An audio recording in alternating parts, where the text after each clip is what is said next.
ಕಾನೂನು ಪ್ರಕಾರ ಒಂದು ಫ್ಯಾಮಿಲಿ ಮ್ಯಾಟರ್ ಅಲ್ಲಿ ಏನ್ ಡಿಸ್ಪ್ಯೂಟ್ ಇದೆಯೋ ಅದು ಕಾನ್ಫಿಡೆನ್ಶಿಯಾಲಿಟಿ ನಮ್ಗೆ ಗೊತ್ತಿಲ್ಲ. ನಾ ಲಾಲೇ ಹೇಳ್ತಾ ಇರೋದು. ಅದಕ್ಕೆ ಫ್ಯಾಮಿಲಿ ಕೋರ್ಟ್ ಅಲ್ಲಿ ನಮ್ದು ಡೇಟಾ ಪ್ರೈವಸಿ ಆಕ್ಟ್ ಬಂದಾಗ ಮುಂಚೆ ಎಲ್ಲ ನಾನು ಪಾರ್ಟಿ ಹೆಸರಲ್ಲಿ ನಾವು ಸರ್ಚ್ ಮಾಡಬಹುದಿತ್ತು. ಇವಾಗ ಒಂದು ಪೇಪರ್ ಫ್ಯಾಮಿಲಿ ಕೋರ್ಟ್ ಇಂದ ತೆಗಿಬೇಕು ಅಂತ ಹೇಳಿದ್ರು ಒಂದು ಥರ್ಡ್ ಪಾರ್ಟಿ ಅಫಿಡವಿಟ್ ಹಾಕಿ ತೆಗಿಬೇಕು. This is a confidentiality that the government has granted to every party who's filing case in the family court. So confidentiality ಅನ್ನೋದು ಇದೆ, ಅದನ್ನ ಬ್ರೀಚ್ ಮಾಡಿದ್ದಾರೆ ಡೆಫಿನೆಟ್ ಆಗಿ ಆಸ್ ಅ ಪ್ರೊಫೆಷನಲ್ ಡೆಕೋರಮ್. ಒಂದು ಹೆಣ್ಮಗಳ ಬಗ್ಗೆ ಮಾತಾಡೋದು ಚೀಪ್ ಆಗಿ ಅನ್ನೋದು I will leave it to his character, the way he speaks about a women, because ನಾವ್ ಯಾವತ್ತು ಯಾರ ಬಗ್ಗೆನೂ ಆತರ ಮಾತಾಡಿಲ್ಲ. In fact even to this day Sridevi or her father, nobody has spoken anything wrong or bad about Yuva. Madam, ಇದು ಗಂಡಾಗ್ಲಿ ಹೆಣ್ಣಾಗ್ಲಿ ಒಬ್ಬ lawyer ಒಂದು ಮೀಡಿಯಾದ ಎದುರು ಕೂತು ಮಾತಾಡುವಾಗ ಕೆಲವೊಂದು ವರ್ಡ್ ಗಳನ್ನ ಯೂಸ್ ಮಾಡಿದ್ದಾರೆ. ಸೊ ಅಂತ ವರ್ಡ್ ಗಳನ್ನ ಕಾನೂನು ಪ್ರಕಾರವಾಗಿ ಬಳಸಬಹುದಾ? ಯಾವ ವರ್ಡ್ಸ್ ಈಗ ಲಾಯರ್ ಮಾತಾಡಿದ್ದಾರೆ ಅಲ್ವಾ? ಆಫ್ ಕೋರ್ಸ್ ನಾವ್ ಇದಕ್ಕೆ ಡೆಫಿನೆಟ್ ಆಗಿ ಒಂದು ಡೆಫಿಮೇಷನ್ ಸೂಟ್ ಅನ್ನೋದು ರೆಡಿ ಮಾಡ್ತಾನೆ ಇದೀವಿ ನಾವು. ಬಿಕಾಸ್ ಅವ್ರೊಬ್ರು ಇನ್ನೊಬ್ರು ವ್ಯಕ್ತಿಯ ಬಗ್ಗೆ ಮಾತಾಡಿರೋದು ಪ್ರೆಸ್ ಅಲ್ಲಿ, ಅದು ನೀವು ಪಿಟಿಷನ್ ಅಲ್ಲಿ ಹಾಕೊಂಡಿದ್ದೀರಾ, ಕೋರ್ಟ್ ಆಫ್ ಲಾ ಅಲ್ಲಿ ನಾವು ಅದನ್ನ ಎಸ್ಟಾಬ್ಲಿಷ್ ಮಾಡಿ ಪ್ರೂವ್ ಮಾಡೋಣ.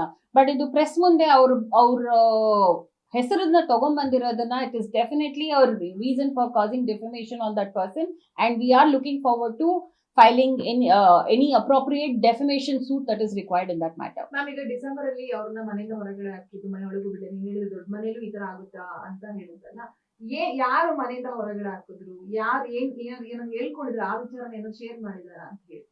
ಯಾಕಂದ್ರೆ 100% ನಿಮ್ಗೆ ಹೇಳ್ಕೊಂಡಿರ್ತಾರೆ. ಡೆಫಿನೆಟ್ಲಿ ಅದನ್ನೇ ಹೇಳ್ತಾ ಇರೋದು, ಇದೆಲ್ಲಾನು ಅಟರ್ನಿ ಕ್ಲೈಂಟ್ ಪ್ರಿವಿಲೇಜ್ ಅಂತ ಬರುತ್ತೆ.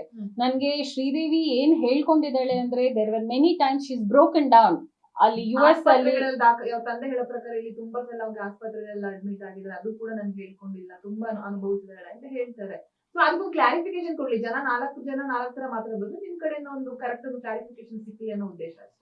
ಇಲ್ಲ, ಇದು ಕ್ಲಾರಿಫಿಕೇಶನ್ಸ್ ಕೊಡ್ಬೇಕಾಗಿರೋದು ಅನ್ನೋದ್ರಂದ್ರೆ ಇವಾಗ whether she has actually felt all of these things ಅನ್ನೋದು it is from a women to a women. ಇವಾಗ ನಿಮ್ಗೆ ಮನೆಯಲ್ಲಿ ನನ್ ರೂಮ್ ಅಲ್ಲಿ ಇರ್ಬೇಡ ನೀನು ಅಂತ ರೂಮ್ ಇಂದ ಆಚೆ ಹಾಕಿ ಮನೆಯಲ್ಲಿ ನಿಮ್ಗೆ ಅದು ಕೊಟ್ಟಿರೋ ಗೌರವ ಕೊಡ್ದೇನೆ ಕೂತ್ಕೊಂಡಾಗ ಯಾವ ರೀತಿಯಲ್ಲಿ ನಿಮ್ಗೆ ಅದು ಟಾರ್ಚರ್ ಆಗತ್ತೆ. This is mental cruelty that they have cost.